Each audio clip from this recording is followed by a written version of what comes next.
میرے ابا سارا دن گھر پر پڑے رہتے اور کوئی کام نہ کرتے۔ جب اماں کام کرنے کا کہتی تو انہیں مارنے لگ جاتے۔ ایک دن میں اسکول سے چھٹی کی تو میں نے دیکھا کہ گھر کے کام کرنے کے بعد اماں سامنے کریانے والی دکان پر چلی گئی ہیں اور 1 گھنٹے بعد لنگڑاتی ہوئی گھر سے واپس آئیں اور ان کے ہاتھ میں سبزی اور آٹا تھا۔ جیسے ہی گھر میں داخل ہوئی تو ابا بولے، شاباش، لگی رہو اور مجھے کام کرنے کا مت بولنا۔ مجھے ابا کے ساتھ ساتھ اماں سے بھی نفرت ہونے لگی اور ایک دن میں غصے میں دکان کے اندر گھس گیا تو سامنے کا منظر دیکھ کر میرے اوپر آسمان ٹوٹ پڑا، کیونکہ آج پھر جب میں اسکول سے واپس آ رہا تھا تو اماں کو سامنے کرانے والی دکان سے باہر نکلتے دیکھا۔ یہ دیکھ کر مجھے حیرت ہوئی کہ اماں کرانے والی دکان پہ کیا کر رہی ہیں، حالانکہ اس دکاندار کے بارے میں مشہور تھا کہ وہ اچھے کردار کا مالک نہیں ہے۔ وہ عورتوں کو بڑی عجیب عجیب نظروں سے دیکھتا ہے۔ میں نے دیکھا کہ اماں جب باہر نکلی تو کچھ لنگڑا کر چل رہی ہیں، ساتھ میں دال کا شاپر تھا اور چینی اور آٹا بھی تھا، اور وہ دکاندار میری ماں کو بڑی عجیب نظروں سے دیکھ کر مسکرا رہا تھا۔ میرا دل دھک سے دھڑکا تھا۔ آج تیسرا دن تھا جب میں یہ دیکھ رہا تھا۔ وہ کنجوس کرانے والا تو کسی کو بنا پیسے کے ادھار میں بھی کچھ نہیں دیتا تھا، پھر میری ماں کو شاپر بھر بھر کے راشن کیوں دے رہا تھا؟ یہ سوال میں نے 2 دن پہلے بھی ابا سے کیا تھا، لیکن جواب میں میرا باپ مجھے ڈانٹنے لگا، کہنے لگا، تو چپ کر، اپنا منہ بند رکھا کر۔ اماں نظریں چرا کر اپنا دوپٹہ درست کرنے لگی۔ پتہ نہیں کیوں مجھے برا لگتا تھا۔ ایک بار میں اسکول سے واپس آیا، کیونکہ اسکول محلے میں ہی تھا تو سب لڑکے ہماری گلی میں ہی رہتے تھے۔ ایک لڑکا مجھ سے کہنے لگا، یہ تمہاری اماں روز افضل کریانے والے کی دکان میں کیا کرتی ہیں؟ گھنٹوں وہیں رہتی ہیں۔ میری اماں کہہ رہی تھی کہ افضل کریانے والا اچھا آدمی نہیں ہے، تمہاری اماں کیوں جاتی ہیں؟ اس بچے کے سوال پر تو جیسے مجھے کچھ سمجھ میں نہیں آیا کہ کیا جواب دوں۔ یہ سوال تو میرے اندر بھی بار بار اٹھتا تھا کہ میری ماں کیوں جاتی ہے اس کریانے والے کے پاس۔ وہ تو بات بات پہ عورتوں کا ہاتھ پکڑتا تھا اور عورتیں اس کی دکان سے راشن تک نہیں لیتی تھیں۔ میں جب گھر آیا تو مجھے بہت غصہ آیا ہوا تھا۔ ابا چارپائی پہ بیٹھا سگریٹ پی رہا تھا۔ اماں سے کہنے لگا، دودھ پتی کی چائے بنا دے، مجھے ناشتہ تو کب کا ہضم ہو گیا۔ میری ماں نے مجھے دیکھتے ہی فٹافٹ سے پراٹھا بنا کر ساتھ میں ابا کو دودھ پتی کی چائے بنا کر دی، لیکن میرا دل نہیں چاہا کہ میں اس آٹے کی روٹی کھاؤں جو پتہ نہیں کس وجہ سے میری ماں کو دیا گیا ہے۔ میں نے دیکھا تو میری ماں کے بازو پر زخم کا نشان تھا۔ میں نے کہا، اماں، ہاتھ پہ یہ کیا ہوا ہے؟ یہ سن کر جلدی سے میری ماں نے آستین نیچے کی، کہنے لگی، کچھ نہیں ہوا ہے، تو کھانا کھا۔ میں نے کہا، مجھے نہیں کھانا۔ آپ کو پتہ ہے اسکول کے بچے مجھے کتنی باتیں سناتے ہیں؟ میرا باپ کہنے لگا، کیا کہہ دیا بچوں نے تجھے؟ فیس تو تیری وقت پہ جا رہی ہے نا؟ میں نے کہا، کہتے ہیں کہ افضل کریانے والا اچھا آدمی نہیں ہے۔ تیری ماں 2 گھنٹے وہاں کیا کرتی ہے؟ محلے والے باتیں کرتے ہیں۔ میں نے ماتھے پر بر ڈالتے ہوئے یہ بات کہی تھی۔ میرا باپ کہنے لگا، دفع کر محلے والوں کو، محلے والے ہمارے گھر پر روٹی کھانا نہیں دیتے، وہ دیتا ہے، اور تیری ماں وہاں کام کرتی ہے۔ یہ کہتے ہوئے میرے باپ نے نظریں چرائی۔ میری ماں کی آنکھوں میں آنسو بہے تھے۔ میں نے کہا، اماں کیا کام کرتی ہے؟ میرا باپ کہنے لگا، تجھے نہیں بتاؤں گا کیا کام کرتی ہے، تو ہوتا کون ہے اتنے سوال کرنے والا؟ میں نے کہا، ابا وہ کام تم کر لو، اماں کا دکانوں پر جا کے کام کرنے کا کوئی اچھی بات تو نہیں ہے نا؟ میری بات سن کے میرا باپ چارپائی سے اٹھا اور ایک تھپڑ میرے سر پہ لگا دیا۔ کہنے لگا، بک بک کم کیا کر، چپ چاپ روٹی مل رہی ہے نا، وہ کھا۔ محلے والوں کی بات ایک کان سے سن اور دوسرے کان سے نکال دے۔ بڑے آئے محلے والے، تم فاقے کاٹ رہے ہوگے نا، تو تم لوگوں کا کوئی پانی بھی پوچھنے والا نہیں آئے گا، اور ایسے لوگوں کی باتوں پہ کیا کان دھرنا۔ پھر کہنے لگے، جمیلہ، ذرا مجھے 100 کا نوٹ تو دینا، میری سگریٹ ختم ہو گئی ہے، میں ذرا بازار جا رہا ہوں۔ میری ماں نے 100 کا نوٹ میرے باپ کے ہاتھ پر رکھ دیا۔ جیسے ہی میرا باپ گھر سے باہر گیا، میں نے اپنی اماں سے کہا، اماں، آپ کیوں دیتی ہیں ابا کو پیسے؟ ابا تو کچھ کماتا نہیں، یہ پیسے آتے کہاں سے ہیں؟ وہ کہنے لگی، تجھے تیرے باپ نے کہا نہیں کہ چپ رہا کر؟ اتنا بڑا نہیں ہے کہ تجھے جواب دوں۔ میں نے کہا، محلے والے باتیں کرتے ہیں، مجھے برا لگتا ہے، میری ماں کے بارے میں پتہ نہیں کیا کیا بکواس کرتے ہیں۔ میری ماں کہنے لگی، اپنے کان بند کر لے، تیرا باپ ٹھیک ہی تو کہتا ہے، جب ہمارے حالات برے تھے تو کون سا پڑوسی تھا جس نے یہ سوچا کہ پکا ہوا کھانا کوڑے دان میں ڈالنے کے بجائے اس کے گھر دے دیتے ہیں، شاید ان تینوں کا پیٹ بھر جائے گا۔ میں نے کہا اللہ میاں نے یہ تو نہیں کہا کہ گھر بیٹھے بیٹھے انتظار کرو کہ روزی روٹی کہاں سے آئے گی۔ جب دنیا کے مرد کماتے ہیں، محنت کرتے ہیں، مزدوری کرتے ہیں، اپنا گھر چلاتے ہیں، تو ابا کو کیا ہے، ابا کیوں نہیں کام کرتے؟ میری ماں کہنے لگی میرا دماغ مت چاٹ، تیرا باپ کافی ہے میرا دماغ چاٹنے کے لیے۔ میرے پاس جو تھا میں نے سب بیچ دیا، اپنا زیور بیچ کر تیرے باپ کو رکشہ لے کر دیا، پر اس نے نہیں چلایا، بیچ ڈالے، پیسے بھی خرچ کر دیا۔ اب کیا ہے میرے پاس؟ میں نے کہا یہی تو میں جاننا چاہتا ہوں، کیوں مانتی ہو ابا کی بات کو؟ کہنے لگی تو پھر کیا کروں، گھر سے نکال کر باہر کر دے گا مجھے، لاوارث ہو جاؤ گے۔ تم جانتے ہو کہ تمہارے باپ کو نہ مجھ سے کوئی عرض ہے اور نہ تم سے کم سر چھپانے کے لیے چھت تو ملی ہوئی ہے نا، طلاق دے دے گا تو یہ چھت بھی نہیں ملے گی، اور تو جانتا ہے تیرے بوڑھے نانا نانی خود کرائے کے مکان میں رہتے ہیں، ہمیں نہیں پال سکتے۔ میں نے کہا ٹھیک ہے میں اسکول چھوڑ دیتا ہوں، مجھے بتاؤ، میں جا کر افضل کرانے والے کی دکان پہ یہ کام کر لیتا ہوں جو تم کرتی ہو۔ ایک زوردار تھپڑ میری ماں نے میرے منہ پر مارا، کہنے لگی خبردار، پڑھائی نہیں چھوڑے گا تو، تیری خاطر تو قربانی دے رہی ہوں، تو پڑھے گا، بڑا آدمی بنے گا، لوگوں کی باتوں کی پرواہ نہ کر، بس پڑھ، اتنا پڑھ کہ تجھے ایک اچھی نوکری مل سکے، اپنے باپ کی طرح نکمے نہ بن جانا۔ اس کے ماں باپ نے بھی تعلیم کی ترجیح نہیں دی تھی، بس چھوٹے موٹے کاموں میں لگا دیا تھا۔ پہلے وہ کماتا رہا، پھر اسے بیٹھنے کی عادت پڑ گئی، اور اب وہ کوئی کام نہیں کرتا۔ جب مرد کوئی کام نہ کرے تو پھر ساری زندگی عورت کو ہی اسے پالنا پڑتا ہے، اور مرد کو پالنا بہت مشکل ہوتا ہے۔ میں نے کہا کیسے پڑھوں؟ لوگ میری ماں کے بارے میں الٹی سیدھی باتیں کرتے ہیں، میرا دماغ کام نہیں کرتا، مجھے برا لگتا ہے۔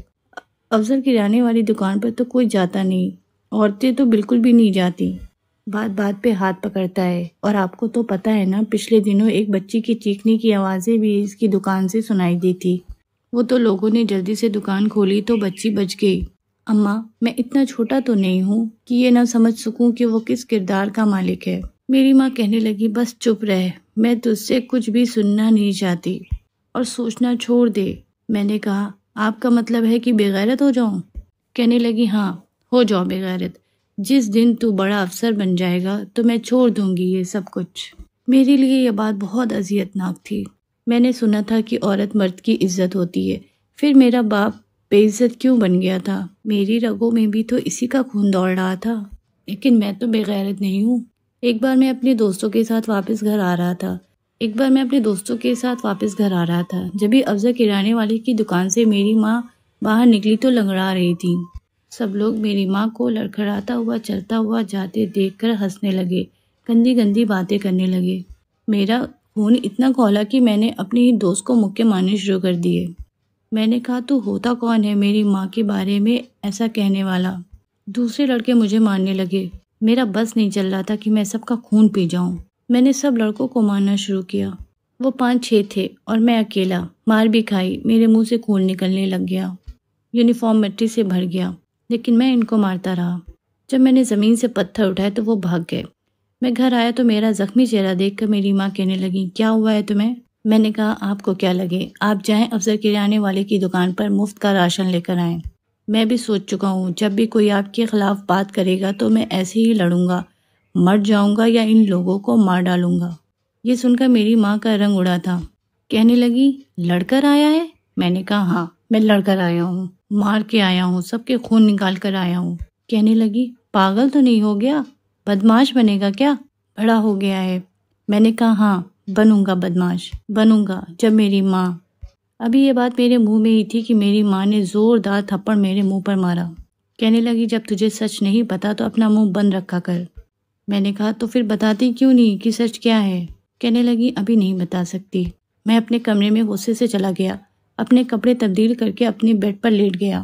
میری ماں میرے لیے کھانا بنا کر لے آئی، کہنے لگی اٹھ کر بیٹھو، کھانا کھاؤ۔ میں نے کہا نہیں کھانا، مجھے نہیں کھانا ایسا کھانا جو میری ماں کو عزت بیچ کر مجھے کھلانا پڑے۔ وہ کہنے لگی تجھے یہ کس نے کہا کہ میں نے عزت بیچی ہے؟ تو یہ سمجھ کہ یہ تیری ماں کی محنت کی کمائی ہے۔ میں نے کہا کون سی محنت؟ کیسی محنت؟ ایسی بھی کون سی محنت ہے جو تم منہ سے نہیں بتا سکتی؟ میری ماں کہنے لگی خدا کے لیے میری ہی اولاد ہو کر میری کردار کشی نہ کرو، میری بات کا اعتبار کرو، وقت آنے پر میں تمہیں سب کچھ بتا دوں گی۔ میں نے کہا اور یہ وقت کب آئے گا؟ میں چاہتا ہوں کہ لوگوں کا منہ توڑ جواب دوں، سب سے یہ کہہ سکوں کہ میری ماں با کردار ہے۔ یہ کہتے ہی میں رونے لگا۔ میری ماں کے بھی آنسو بہہ رہے تھے۔ پھر کہنے لگی، اپنے آنسو صاف کرو اور کھانا کھاؤ۔ بہرحال میں نے روتے ہوئے کھانا کھایا تھا۔ اگلے روز جب میں اسکول گیا تو پرنسپل نے اپنے آفس میں مجھے بلا لیا، جہاں وہ لڑکے بھی تھے جن کو میں نے مارا تھا اور انہوں نے مجھے مارا تھا۔ پرنسپل کو شکایت انہوں نے لگائی تھی۔ پرنسپل کہنے لگے کہ اگر تمہاری یہی حرکتیں رہی تو میں اسکول سے نکال دوں گا۔ پتہ نہیں تمہاری ماں کیسی آوارہ گردیاں کرتی ہیں اور تم بدماش بن رہے ہو۔ پرنسپل کے منہ سے یہ سن کر میرا جی چاہا کہ پرنسپل کا بھی منہ توڑ کے رکھ دوں۔ پتہ نہیں میرے ماں باپ کو یہ بات سمجھ کیوں نہیں آتی تھی کہ لوگ صبر نہیں کرتے، وہ یہ انتظار نہیں کرتے کہ کب کوئی اپنے کردار کی سچائی اور وضاحت دے۔ وہ بدنام کر دیتے ہیں، دوسروں کا جینا حرام کر دیتے ہیں۔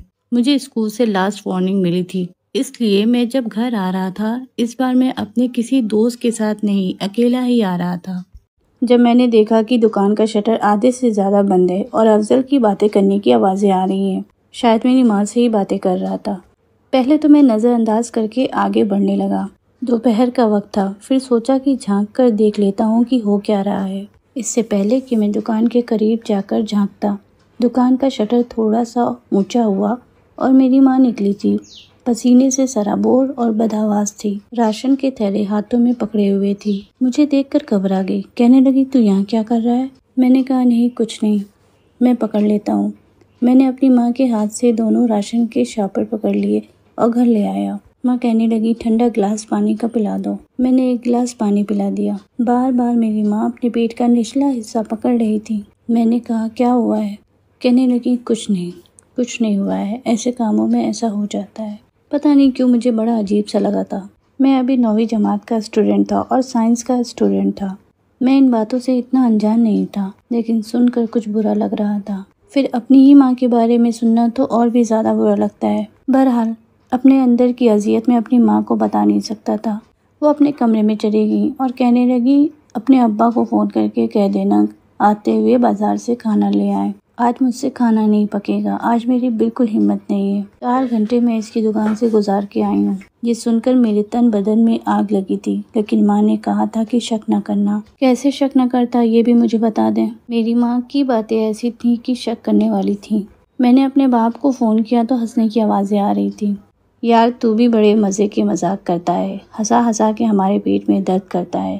چل اب بوتل پلا۔ خوش ہو گیا، ہنس ہنس کے بولا ہاں بوتل بھی پلاؤں گا اور آج کھانا بھی کھلاؤں گا۔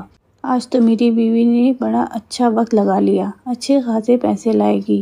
یہ سن کر میرا جی چاہا کہ اپنے باپ کا قتل کر ڈالوں۔ پھر فون پر کہنے لگا ہاں بول کیا کام ہے؟ میں نے کہا اماں کہہ رہی ہیں طبیعت ٹھیک نہیں ہے، کھانا لے آنا۔ کہنے لگا ہاں اپنی ماں کا خیال رکھ، مجھے پتہ ہے کہ 4 دن تو بازار سے ہی کھانا لانا پڑے گا۔ پھر فون بند کر دیا۔ میری ماں کی رنگت بالکل پیلی پڑ چکی تھی، چارپائی پر لیٹی ہائے ہائے کر رہی تھی۔ پتہ نہیں میں کس گھرانے میں پیدا ہو گیا تھا، میرا باپ ایسا کیوں تھا مجھے سمجھ نہیں آتی تھی۔ بہرحال ابا رات کو کھانا لے کر آیا، گوشت کا سالن پکوا کے لے آیا تھا۔ پہلی بار میری ماں کو چارپائی سے اٹھایا، اپنے ہاتھ سے نوالے بنا کے کھلا رہا تھا اور میں حیران تھا، ورنہ تو مارتا تھا پیٹتا تھا۔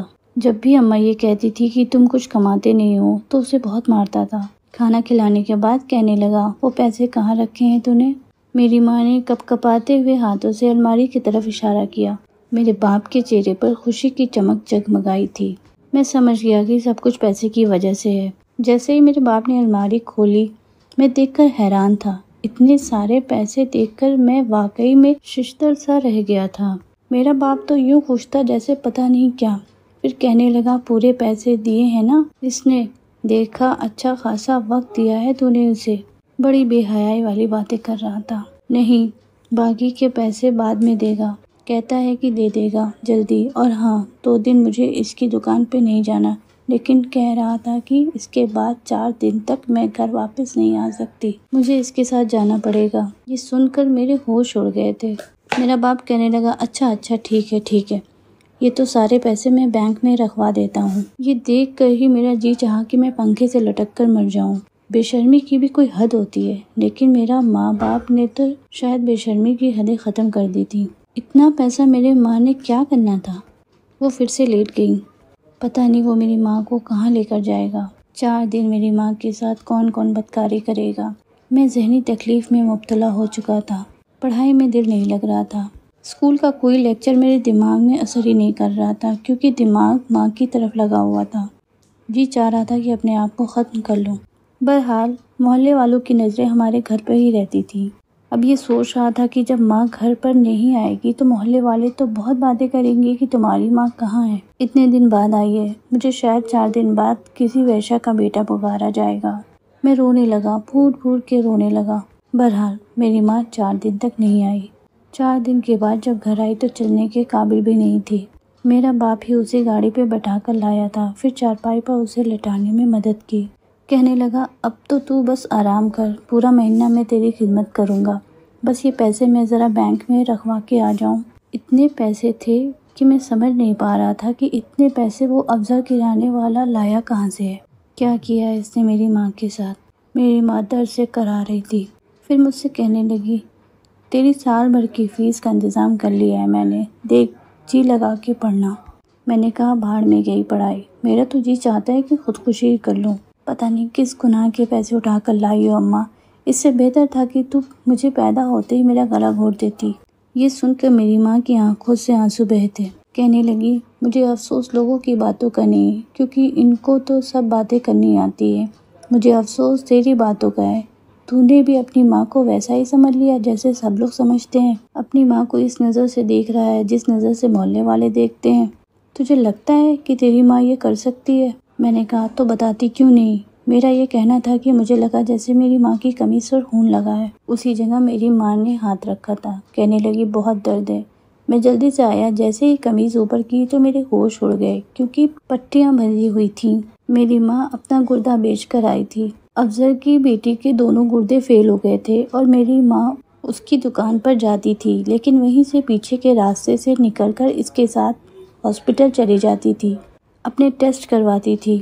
میری ماں کا گردہ اس کی بیٹی کے گردے سے میچ تھا، لیکن افضل نے کہا تھا کہ کسی کو بھی اس بات کا علم نہ ہو، یہ کام چپ چاپ ہونا چاہیے۔ بے شک محلے والے میری ماں کو جو مرضی سمجھیں لیکن وہ سچ نہیں بتائے گی، اور یہ بات افضل کی میرے ماں باپ دونوں سے ہوئی تھی۔ میں پھوٹ پھوٹ کے رویا تھا۔ میری ماں نے میری خاطر کتنی بڑی قربانی دی تھی۔ کہتی تھی کہ تیرا باپ کہتا تھا کہ میں نہیں کماؤں گا، تو ایسا کر شہباز کا اسکول چھڑوا دے، اسے میں کسی میکینک کی دکان پہ رکھوا دیتا ہوں۔ جب میری ماں کہتی تھی نہیں میرا بیٹا پڑھ لکھ کر بڑا افسر بنے گا، اس کے لیے مجھے جو کچھ بھی کرنا پڑے گا میں کروں گی۔ پورے 40 لاکھ میں میری ماں نے اپنا گردہ بیچا تھا۔ افضل کی بیٹی کا رشتہ طے ہوا تھا، جس بیٹی کے دونوں گردے خراب ہو گئے تھے۔ وہ چاہتا تھا چپ چاپ یہ کام ہو، اس کی بیٹی کا گردہ بھی لگ جائے اور اس کی شادی بھی ہو جائے اور کسی کو پتہ بھی نہ چلے۔ میری ماں کی طبیعت بہتر ہو گئی تھی۔ میں پیسے بہت سوچ سمجھ کے خرچ کرتا تھا اور میری ماں بھی میرے باپ کو فالتو کا پیسہ نہیں دیتی تھی۔ کہتی تھی میں نے اتنی بڑی قربانی اپنے بیٹے کے لیے دی ہے، آج میں ایک بہت بڑا افسر بن چکا ہوں اور اپنی ماں کی خدمت بھی کرتا ہوں۔ میرا باپ ابھی بھی نکما ہے، بس اسے کھانے سے مطلب ہے، اسے 2 وقت کی روٹی اور سگریٹ مل جائے تو خوش رہتا ہے، لیکن اپنی ماں کی قربانی کو میں کبھی بھی فراموش نہیں کر سکتا۔ اس نے میرے لیے بہت بڑی قربانی دی ہے۔ اگر آپ کو ہماری اسٹوری اچھی لگتی ہے تو پلیز اسے لائک اور سبسکرائب کریں۔ اللہ حافظ۔